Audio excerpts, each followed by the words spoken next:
یزید پر اللہ اور اس کے حبیب محمد مصطفیٰ صلی اللہ علیہ وسلم کی لعنت ہو۔ کربلا کے بعد یزید کی عبرتناک موت اور اس کا انجام۔ یزید کی قبر کو دوبارہ سے کیوں کھولا گیا؟ کربلا کے بعد یزید پر اللہ تعالیٰ کا عذاب آ گیا اور اس کا جسم سڑنے لگا۔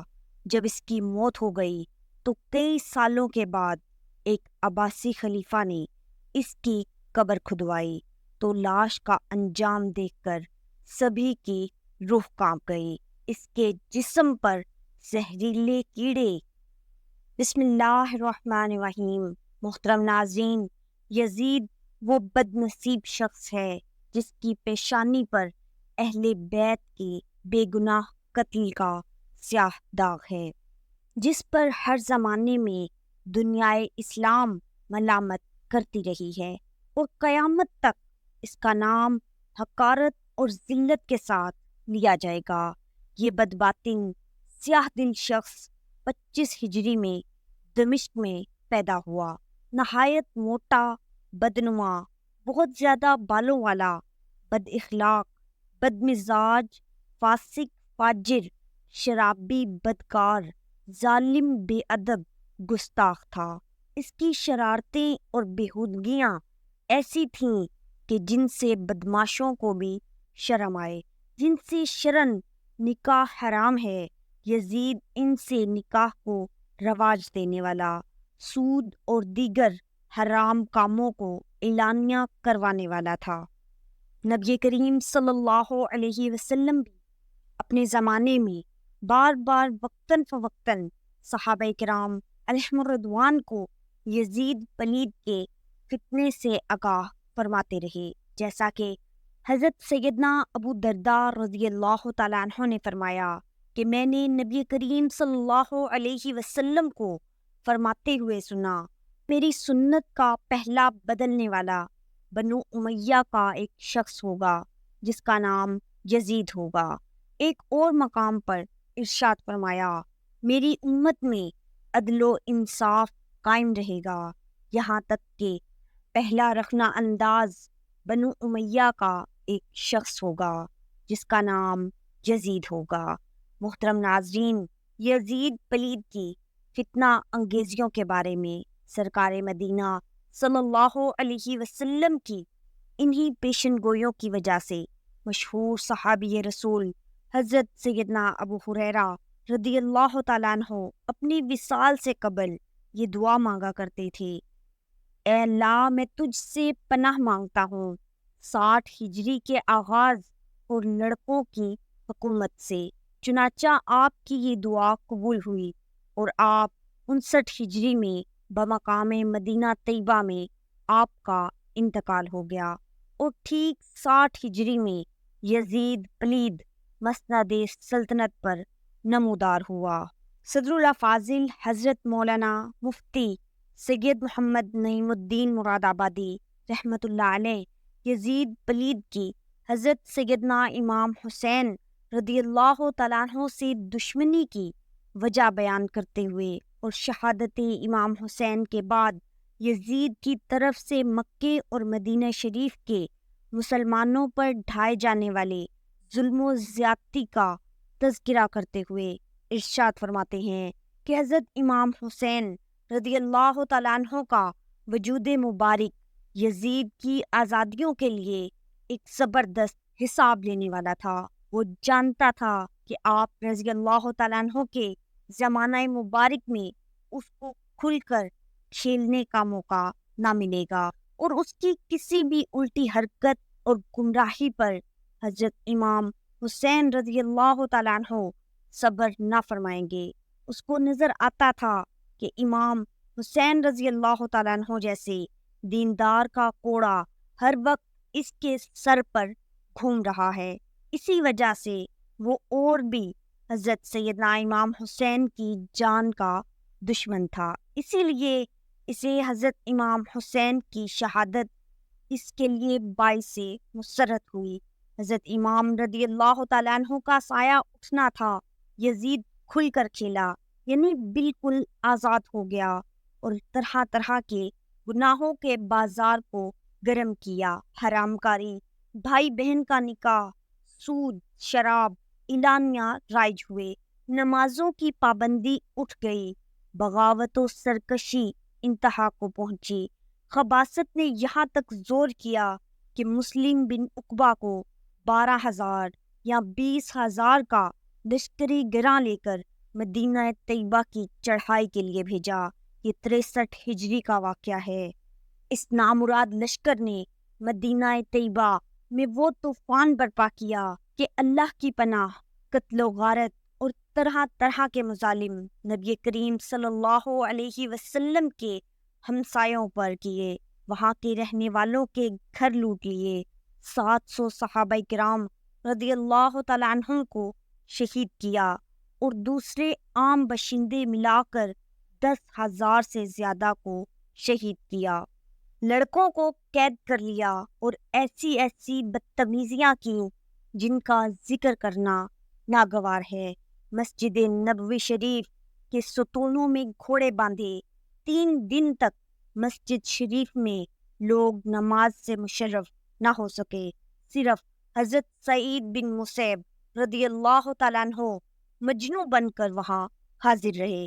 حضرت سیدنا عبداللہ بن حنظلہ رضی اللہ تعالیٰ عنہ نے فرمایا کہ یزیدیوں کی بری حرکات اس حد تک پہنچی کہ ہمیں اندیشہ ہونے لگا کہ ان کی بدکاریوں کی وجہ سے کہیں آسمان سے پتھر نہ برسیں۔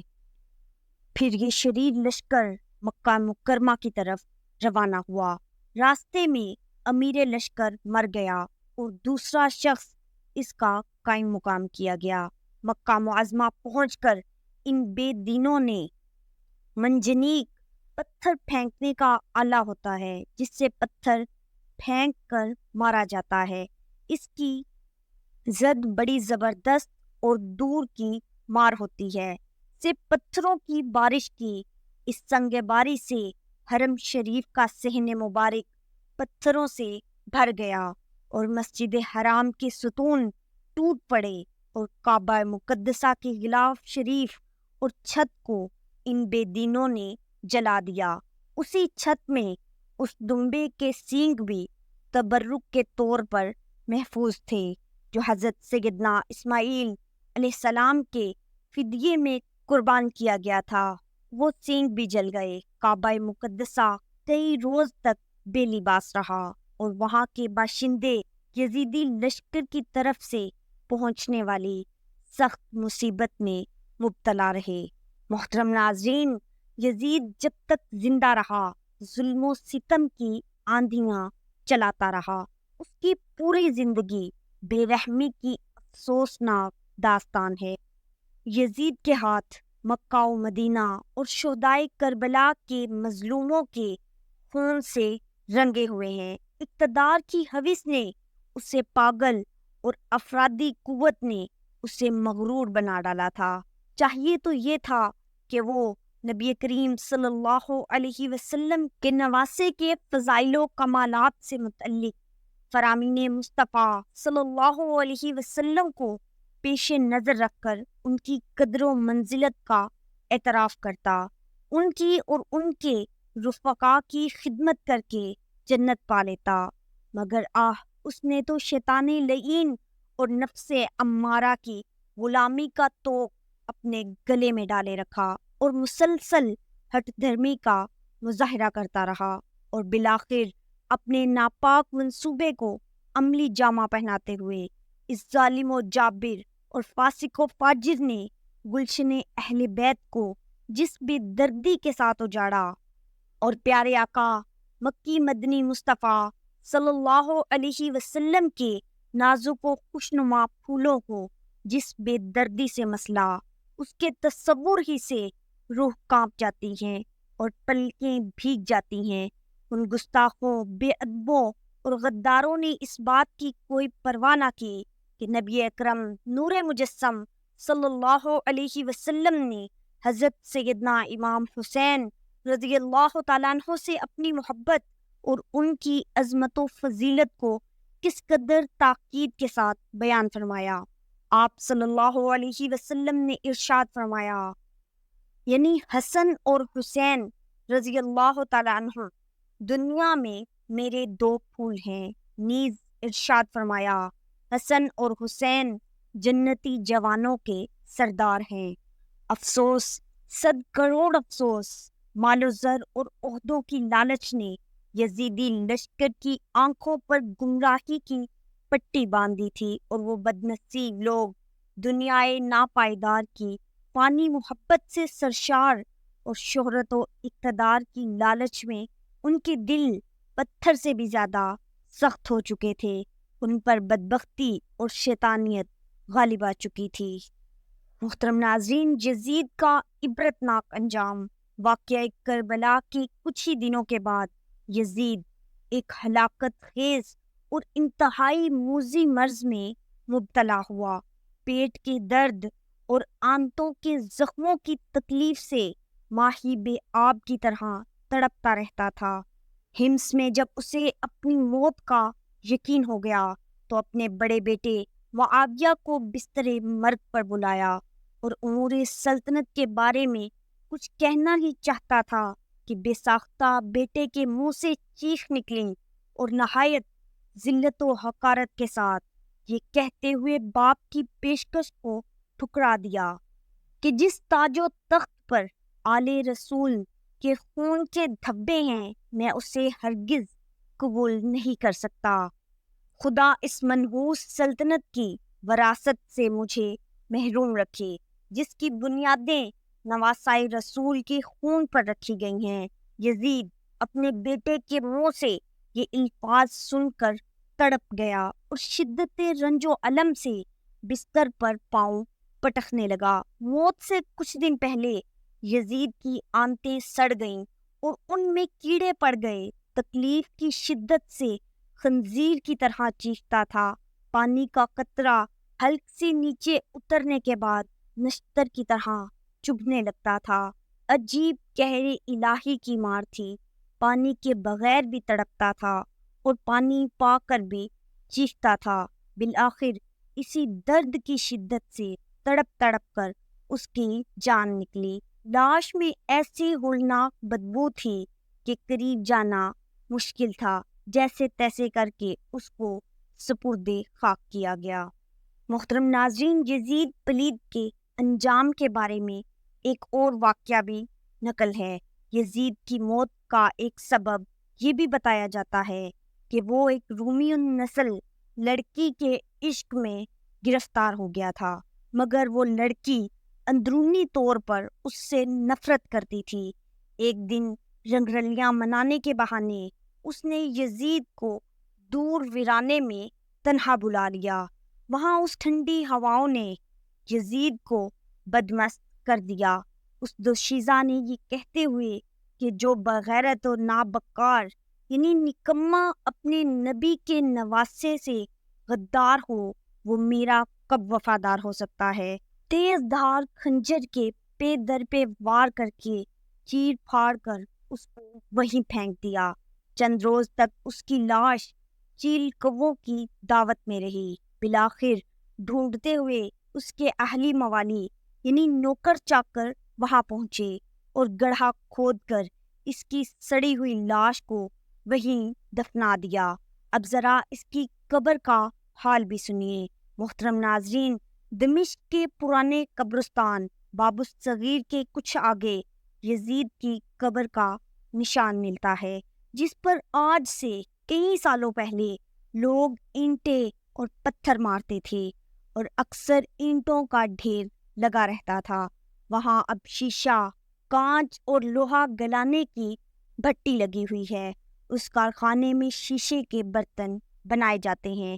اس لوہے اور کانچ کو گلانے کی آگ والی بھٹی بالکل ٹھیک اسی جگہ ہے جس جگہ قبر تھی، وہاں بنی ہے۔ گویا یزید کی قبر پر ہر وقت آگ جلتی رہتی ہے۔ محترم ناظرین، نبی کریم صلی اللہ علیہ وسلم اور اہل بیت کے ساتھ دشمنی رکھنے اور انہیں اذیت پہنچانے والوں کا کیسا بدترین انجام ہوتا ہے کہ مرنے کے بعد انہیں کفن بھی نصیب نہیں ہوتا، دنیا میں بھی ذلت ان کا مقدر بن جاتی ہے اور آخرت میں بھی انہیں رسوائی کا سامنا کرنا پڑتا ہے، نیز ان کا ٹھکانہ جہنم کی آگ ہے۔ نبی کرم نور مجسم صلی اللہ علیہ وسلم کا فرمان عبرت نشان ہے، جس شخص نے میرے اہل بیت پر ظلم کیا اور مجھے میری اطرت پاک یعنی اولاد کے بارے میں اذیت دی، اس پر جہنم حرام کر دی گئی۔ ایک اور حدیث پاک میں ارشاد فرمایا کہ اگر کوئی شخص بیت اللہ شریف کے ایک کونے اور مقام ابراہیم کے درمیان کھڑے ہو کر نماز پڑھے، روزے رکھے اور پھر اہل بیت کی دشمنی پر مر جائے تو وہ جہنم میں جائے گا۔ محترم ناظرین، بہرحال سچ ہے کہ برے کام کا انجام برا ہے، چنانچہ واقعہ کربلا کو زیادہ عرصہ نہ ہوا تھا کہ یزید کو ایک لڑکی نے خنجر کے وار سے قتل کر کے اس کی بے گور و کفن لاش ویرانے میں پھینک دی اور دیگر یزیدیوں کو بھی مختار صفوی کے ہاتھوں ذلت ناک انجام سے دوچار ہونا پڑا۔ یقیناً یزید اور یزیدیوں کے ان ناپاک کاموں کی وجہ سے تا قیامت دنیا انہیں برے القابات سے یاد کرے گی۔ محترم ناظرین، یزید سے زیادہ کس نے تکلیف دی اہل بیت کو؟ محترم ناظرین، یزید کی قبر کس نے اور کب بنوائی؟ اس کی قبر کو کب اور کس نے کھولا؟ ناظرین، یزید کے 12 بیٹے اور 5 بیٹیاں تھیں، لیکن اس کو اپنے بیٹے معاویہ سے بے حد پیار تھا اور یہ یزید کا واحد بیٹا تھا جس کی پیدائش پر اس نے پورے شام کو دلہن کی طرح سجا ڈالا اور اپنے اس بیٹے کا نام اپنے والد کے نام پر یعنی معاویہ رکھا، جس کی تعلیم و تربیت بھی باقی بچوں سے ہٹ کر ایک الگ اور نرالے انداز میں کی گئی۔ 750 عیسوی میں بنو امیہ کی حکومت کا تختہ بنو عباس نے الٹ دیا۔ یہ ابو مسلم خراسانی تھا جس نے بنو امیہ کے آخری حکمران مروان ثانی کو شکست دی۔ ابو مسلم خراسانی نے بنو عباس کے ابو جعفر المنصور اور ان کے بھائی ابو العباس الصفا کو حکمرانی سونپ دی۔ اس طرح بنو عباس کے پہلے حکمران ابو العباس نے آتے ہی بنو امیہ کا نام و نشان مٹانے کی قسم کھائی، بہت سے لوگوں کو قتل کر دیا اور واقعہ کربلا میں ملوث تمام کرداروں کی قبریں تک کھود دی گئیں۔ اسی طرح بنو عباس کے حکمران ابو العباس الصفا نے یزید کی قبر کھودنے کا بھی اعلان کیا اور تمام لوگوں کو کھلے عام دعوت دی کہ ہر کوئی اس کی لاش دیکھے۔ لاش نکالنے کا مقصد یہ تھا کہ ابو العباس کہتا کہ یزید کی لاش کو سولی پر لٹکاؤ تاکہ سب لوگ عبرت حاصل کریں اور بنو عباس کی حکومت کو اہل بیت کے چاہنے والوں سے استحکام بھی مل جائے۔ چنانچہ یزید کی عبرتناک موت کے 65 سال بعد حکمران ابو العباس نے اپنی نگرانی میں یزید کی قبر کو کھدوایا، لیکن جب قبر کو کھولا گیا تو سب یہ دیکھ کر حیران رہ گئے کہ اس میں لکڑیوں کی راکھ، بدصورت کتے اور اژدہے کے سوا کچھ نہ تھا۔ اللہ تعالی ہمیں اہل بیت سے محبت کی توفیق عطا فرمائے اور ہمارا خاتمہ ایمان پر فرمائے۔ محترم ناظرین، کمنٹ باکس میں اللہ تعالیٰ کے 99 ناموں میں سے ایک نام ضرور ٹائپ کریں۔ ملتے ہیں اگلی ویڈیو میں، تب تک کے لیے اللہ نگہبان۔